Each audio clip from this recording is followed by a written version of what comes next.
மின்னலை கண்டு கண்கள் மூடி கண்களை திறந்தேன் காணவில்லை மின்னல் ஒளியை கையில் கொள்ள ஐயோ ஐயோ வசதி இல்லை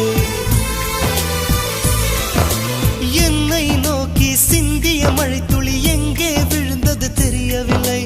எந்த சிப்பியில் முத்தாய் போச்சோ இதுவரை ஏதும் தகவல் இல்லை அழகே உன்னை காணாமல் அன்னம் தண்ணீர் தொடமாட்டேன் ஆகாயத்தின் மறுபக்கம் சென்றால் கூட விடமாட்டேன் உன்னை காணும் முன்னே கடவுள் வந்தாலும் கடவுளை தொழ மாட்டேன்